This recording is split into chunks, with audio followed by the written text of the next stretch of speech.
Welcome back. We are continuing our discussion about zoo layouts. So this one, in the last video, hopefully that got posted already, we were talking about laying out a potential Slovenia zoo for the new Eurasia animal pack. So because it's an animal pack, we don't really have any new building materials. Thankfully, we really don't need them. Of all of the different regions of the world that we could build for, I'm fairly confident in saying that Europe has the most well-fleshed out build packs that we could possibly have. We have technically 4. So we've got the classic one. Let me just pull up the themes. So we have classic. To a certain extent, we can use the aquatic. We have the Arctic pack. That's almost entirely focused on that kind of Old Norse style look. We have the Europe pack. We have the Twilight pack. And then New World is just sort of a generic label, so it's got a lot of our glass, a lot of different woods, and it's basically a quote-unquote modern style, which means that it fits in just about anywhere, so long as, you know, you're setting your zoo in the modern day. We've also got the Planet Zoo, just regional, you know, just unlabeled stuff. You know, that's going to include your gutters, a whole bunch of, like, wood bits. So, just from going through this, you know, if we don't even add in any of the other bits and bobs that we can get out of the other packs, we have 1, 2, 3, 4, 5, 6, 7 different filters that we can use in order to get items that would be good for a European pack. Or a European map, I should say. We are not wanting for build parks. Under any circumstances, we're not.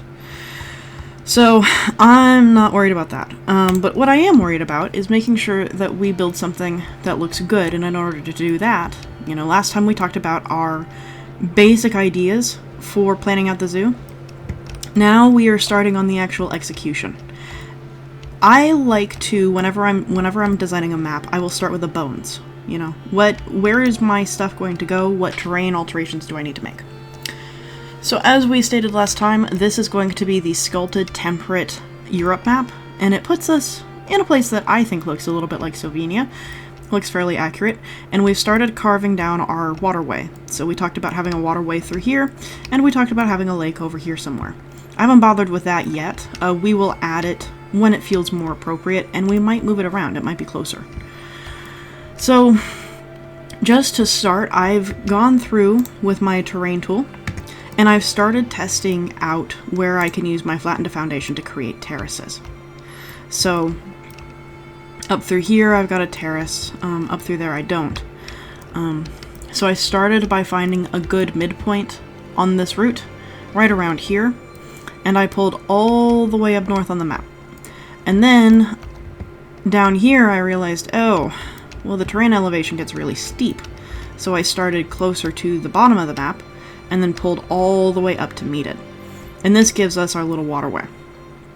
But in the last video, I talked about the fact that whenever you start to actually get into a project, you're going to run into problems you didn't foresee. This right here, this is one of them. So let's go into explore mode so you can get kind of a scope. So this is going to have to be something. You know, if we were building in a natural area, we just build a waterfall and call it done. But the whole reason why I've terraced this out is so that way I can get flat land for building a city. So this is the region where we can build all of our city stuff. This is going to be our little town that we're building. And the rest of this can be natural. But this is sort of where I want our township to have been built. And then up through here we're going to do something more natural. But if we're going to have boats that, you know, get from this part of town to this part of town, and we've got a giant bloody waterfall in the way, what are we going to do? So my first thought was, well, this is fairly small. If we go into our construction, let's go ahead and clear our filters. Let's just get out any gondola, any boat. It might be in the props department. It is. So wooden gondola. So this waterway is just not very big. And in fact, we could even widen this out quite a little bit, and it wouldn't matter. But if we want a gondola to get from here to here, then really what we need to build is some kind of boat elevator. So all of a sudden we know that we have some kind of wheelhouse we need, we have some kind of dam that we have to build, all this cliffside through here, we're not going to keep this. So we need some kind of part that can flatten out all this edging and make it look more like a cityscape. So just by starting on our landscape, we've already figured out problems that we're going to have along the way and brainstormed some creative solutions. So that is part of that. I'm going to keep working on it, and then we'll come back and I'll show you what else we come up with. Okay, with a little bit of modification, we've widened the river. So here's that same gondola, exactly where we placed it, and you can now see it is much wider through here. And that's good because we're going to narrow this space. But how? So this is where we start talking about modular bits. And if you're going to build a city, you need modular bits, because if you don't, you are going to spend so long building the exact same thing over and over and over again, it's going to get ridiculous. So for what I want to do through here, I want some kind of retaining wall, and I want like 2 or 3 kinds of retaining wall. So how are we going to do this? Well, we're going to look at some pictures first, and we're going to get ideas. First thing we're going to look at is this. So for our waterways, I am going to look at this whole set of pictures right through here. They're basically of the same bridge over and over. And again, I honestly don't know where this is. But if we look at these retaining walls, so we see that they're kind of tiered. And if I had to put an estimate on that, I'd say they're probably 2 meters. So pretty chunky walls. There's a little bit of a green area through here, and then there's a walk area, which is really cool. So there's like a floor tier and a top tier, and we see that there's a bridge. So all of these things are stuff that we want to keep in mind, plus on top of that, the fact that there's going to be actual bridges. Now, we're not building anything quite so grand, but we are going to apply some of these same techniques. So, for example, I've done this little cutaway right through here, and we're going to put a frame on it. And then the water level, I've kept it kind of low, so it should be like a meter between this piece of land and right here. Alright, so what are we going to use for all of these different pieces? First things first, I'm going to go into here. I'm going to grab my European stone. And if you don't have European stone, but you want to build along with me, you could probably do this with breeze block. You could do this with really anything labeled stone. You know, just in the base game alone. Like, here, let's do this. Content pack. Here we go, filter to the base game. So just in the base game, we have breeze block. That would work great. We've got red brick. That's not flexi color though. We've got concrete.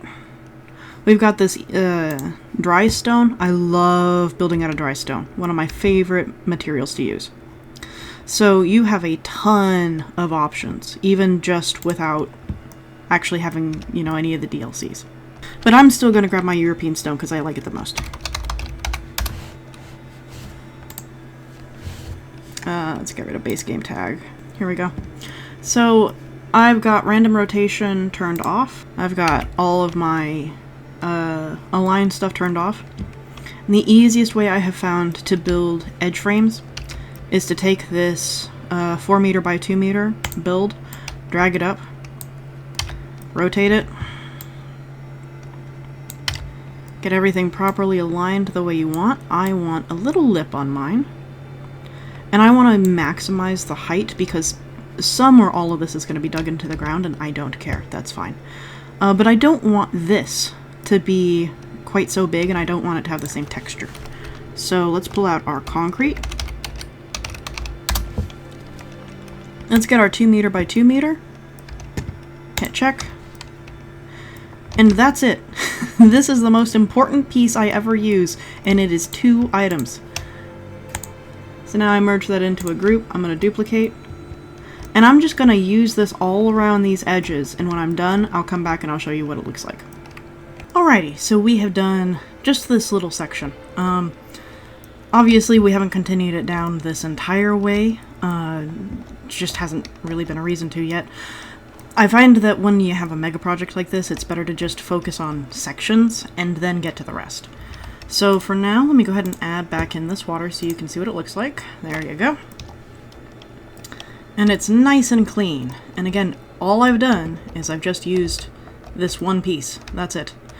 Now, of course, the problem is that if you only use this one little section to do your entire zoo, it's gonna look very artificial, manufactured. This already kind of does.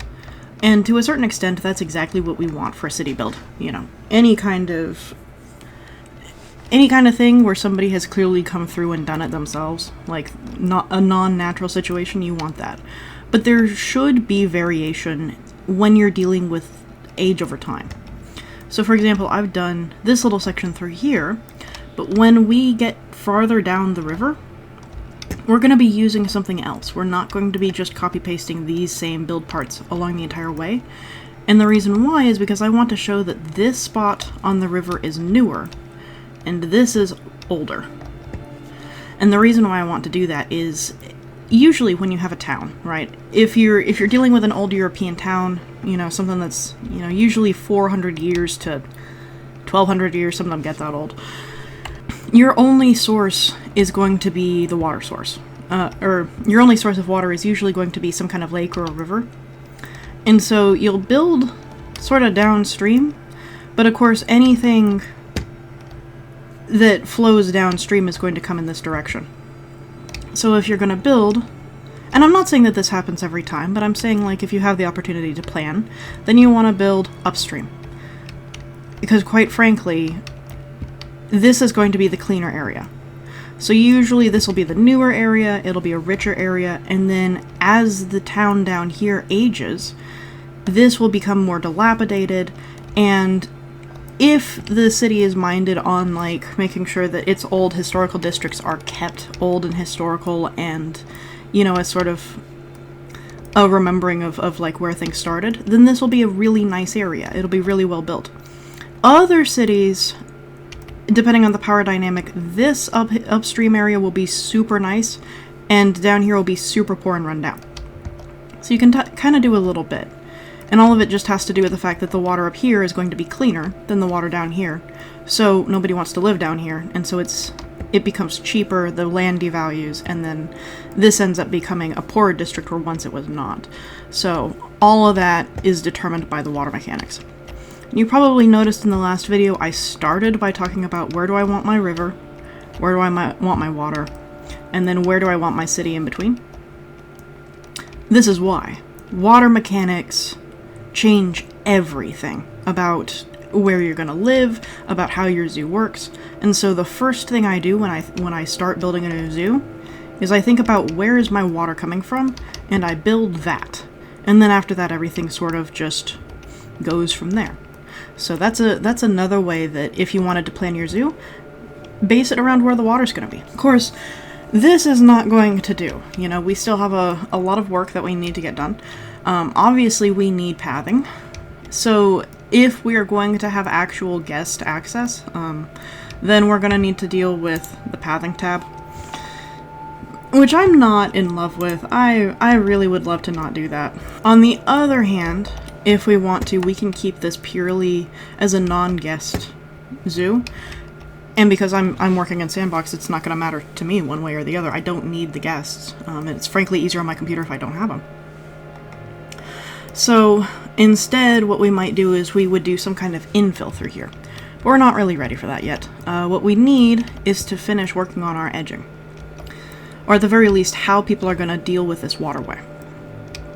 So right here, this is going to be some kind of, probably shops and buildings and stuff like that.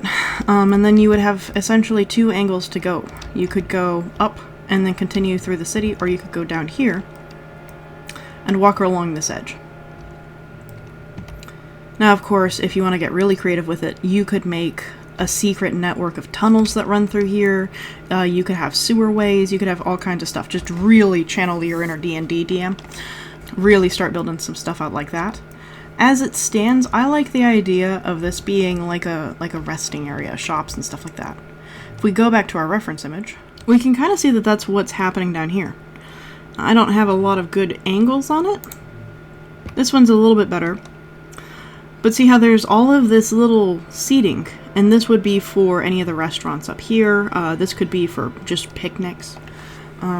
It's a little bit difficult, especially here in America, to kind of think in these sorts of terms, but in Europe there are a lot of public spaces, and I don't mean like public where the public is meant to walk and then get out as quickly as possible. I mean places where they want you to be because you need a place to exist, and so you might as well exist happily. And it's something we just really don't have in America anymore. And I want to make sure to add these kinds of spaces. A, because it's a little bit more authentic. But B, you know, if this is... I build European zoos as my happy place, and this idea just makes me happy. So I want to keep this sort of thing in, and to make this a public space, just a public rest area. And it is quite big, so of course the next question is, how do people get from this side of the river to this side of the river? Going on our picture, we see that there's really two ways. There are major thoroughfare bridges, and then there are these little sort of alcoves that lead down to the river that allow you to hop on these boats and then travel along this space. And we want to add both. So I'm thinking right here would be a really nice spot to add one of those river access points. It's nice and low, we don't have to do a whole lot in order to get into a boat right here. Maybe right over here we have another one. This seems like a good spot. The river kind of bends and forms this little shallow. So this might be a calmer space where you could tie up a boat. So that would be good. Right here, I've got this gap designated because I want to add in a staircase. So we're going to smooth this over, and then we're going to build a full staircase up. And then that way you can get from here all the way up here or back. So access points are going to be the next thing that I want to build. And then, of course, the other thing that we need are these other kinds of edges. So here in this, not this picture. So here in this picture, you can see that they've got kind of a tiered thing going on. So once we get in our little water access, I want to do something like this, where we have these tiered retaining walls. And then add in some gardening through here. So that's going to be our next task, I think. So let me go ahead and get started on that, and then we'll do a progress update. Okay, so never mind, we're not going to do a progress report. It just occurred to me that you might actually want to know how to build these. So let me pop in real quick. So right here, I've started on some steps. I'm using the concrete pillar columns. You can use anything. For example, I think one of the really popular ways is to just grab one of these little 1 meter by 2 meters, roll them over on their side, and then hit check mark, pull it up right here, and then slide it over, and you've got your basic stair. You can use just about any height you like. Doesn't really matter, stair height or whatever. There are guidelines, like if you want to be hyper realistic and you want to make sure that you are using the exact heights that all the steps are supposed to be, you're free to do that. I don't care. But then for this little corner piece, what we want to do is some kind of zigzag thing, right? So if we were to think about this in terms of pathing, let's go ahead and grab one out. Let's make it small. So we would build one way this direction up here, and then we would make a landing, turn it this way, make another, build a landing, and then here would be our street corner. Oh, come up there. Huh?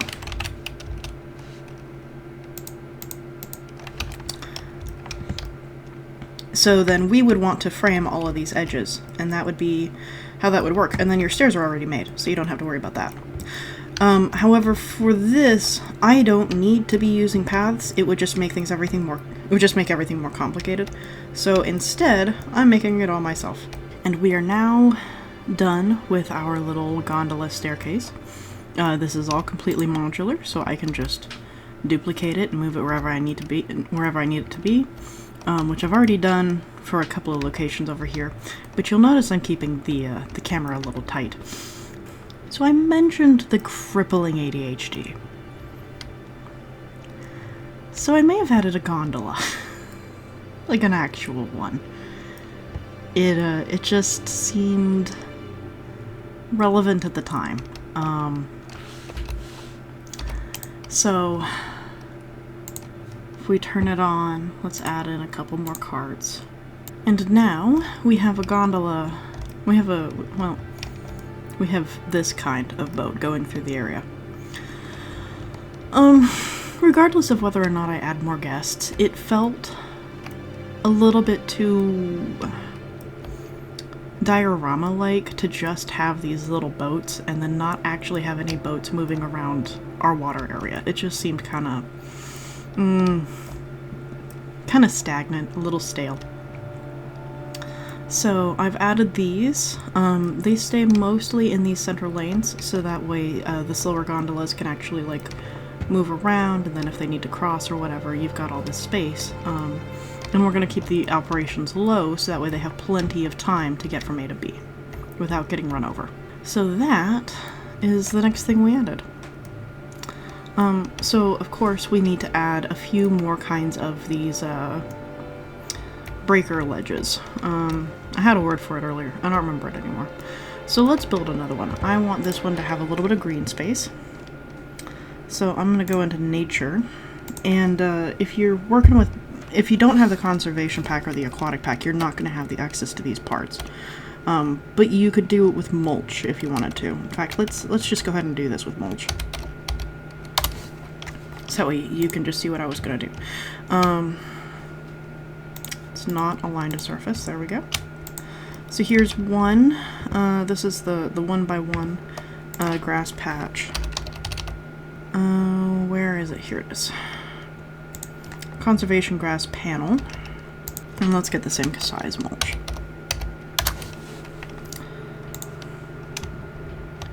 There we go. And now if we go into construction, now I want something a little bit heavier. So we're not going to use the same European stone, but what do we have? So we could use something like this dry stone panel, and I may not stick with this design, I just want to show you what I'm going to do. So I've got my snap rotation on. I'm going to tilt it just 15 degrees, reorient, move this back over here, get everything aligned. It's close enough. Get my edge done right there. And then I want something along this. So let's get, yeah, support beam might be nice.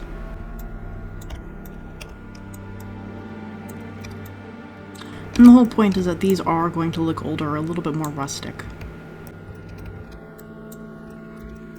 Rustic's maybe not exactly what we want, but it's a little bit closer. So something like that, and then I can take this whole unit, merge it together. Let's toggle back to the world. There we go. Duplicate. And then I can make these variable little edges through here. And I can make these as thin or as thick as I want to. So if I want just a little bit, and then a little bit right there, make it nice and steep. I'm going to keep one of these as a spare.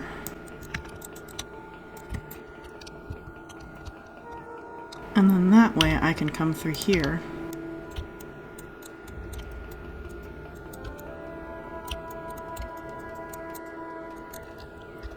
and I can add something like that. So that will be the next thing I add. Alrighty, I have finished adding in all of these. I ended up not loving the dry stone, so I ended up swapping it out for the twilight brick, and then I recolored it a little bit to be a little bit more mossy, a little bit darker. And it does stand in pretty stark contrast, but I kind of like it. So here is most of the waterway we finished. Here you can kind of see some of the contrast.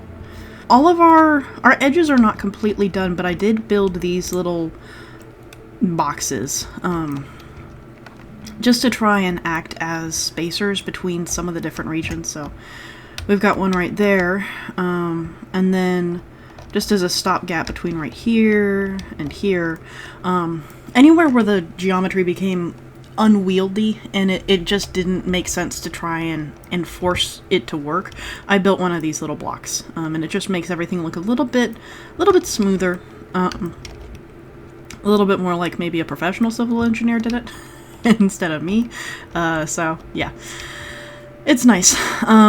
We went all the way down here. I copy pasted this because it was looking a little bit like there was a cutoff, and I wanted it to be more of this is a region within this grander scope. So added this. It's got this cute little step. I don't know what I'm gonna do with it. Maybe it'll be like a nice sitting area. It just depends on how we end up growing the spaces outside of our canal. And then this, of course, this is going to take some different finishing.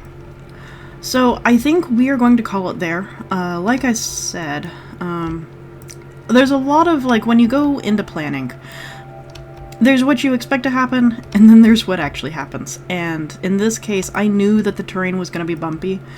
I did not realize that it was going to be this bumpy. So we've had to adapt a little bit, but our gondolas are coming along. The water is a little bit high, so I'm just gonna say that it's probably like high tide. Wasn't expecting to add an actual ride, but you know what? The opportunity worked really well. And it adds just that little bit extra life. Which that is, I find, really key to at least building cities. Now, if you're taking any of this and you're applying it to a zoo, it's a slightly different story. Most zoos are designed to be calm, so you wouldn't ordinarily expect it to be like bustling, except for the fact that, you know, you're going to have guests, and that's usually what makes the most noise. That and, you know, if you get an angry lion. But that's really it. For cities, though, you want it to be busy. And this helps create that illusion instead of just a couple of little gondolas with nowhere to go. So, I'm happy with it. Next episode, we're going to be doing some mechanical engineering in Planet Zoo, of all things. Normally, you can't mechanically engineer in this game. There's just no functionality for it. But, there is a piece in the game, it's in the base game, that I love, and that we don't have anything really like. It is the watermill. So, there is a watermill with animation and without animation. Here's the one with animation. So, obviously I want to use this thing. Now, of course, the question that we're going to have is that if we want our gondolas, our small gondolas, but not our large riverboats, to be able to make it down here, and we have this massive water volume, and we know that we have to get the water from up here to down here somehow. How are we going to do it? And so next episode, we're going to answer that question. So, anyway, I have no idea if any of this was useful, but hopefully it was entertaining.